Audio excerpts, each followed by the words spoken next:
गोसोआव बोहैनाय थैया सोमखोरनि मुङैनो फुंखा जानानै अरायबो बोहैबाय थागोन बाजै बे माब्लाबाबो जानो हाया आफा माब्लाबाबो जानो हाया गासिबो मानसिनि दैया रोखोमसेयानो नोंसोरो सोमखोरखौ गोरिब होननानै मुगैनायनि फिथाइखौ दिनै मोनबाय दा माबायदि मोनखो नोंसोरो नैबे सिगुन राजाया अख्रां बायदि नङा बोहैनाय दोंसे लैथोनि दाहार बायदिसो जेराव गेसाव जाबोरफोरखौ बुखारनानै बै गोथौ लैथोआव बुसोमहैयो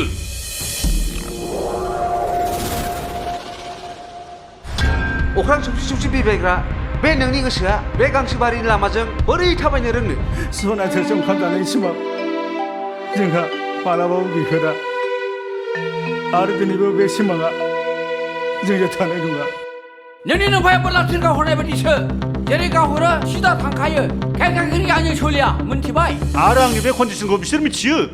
नैबे सिंनि कन्डिसनखौ बादामालिफ्रा जे जिलांजोब्बाय बेफोरखौ मिथियो बिसोरो आंदि मा जानानै थादों आरो बुजियाखैबा नोंसोरबो बुजिनो नाजा मानोना जोङो मानसिसो जोंनि थैनि गाबा रोखोमसेयानो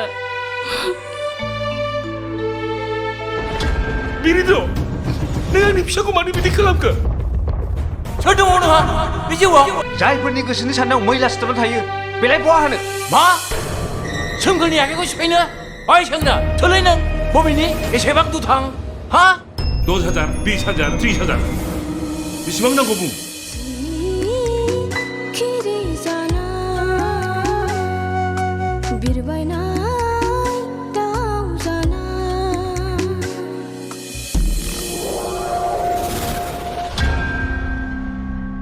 आंनि आइया बेजों खारफालांनांगौबा आंखौलाय मानियालै आफा गासिबो मानसिनि थैनि गाबा रोखोमसेयानो आरो नों बेखौ मिथिनानै ला गोरिब मानसिनि आखाइजों सोबा जानांगौब्ला नोंनि हाथाया थाइसेबो थानाय नङा मिथिबाय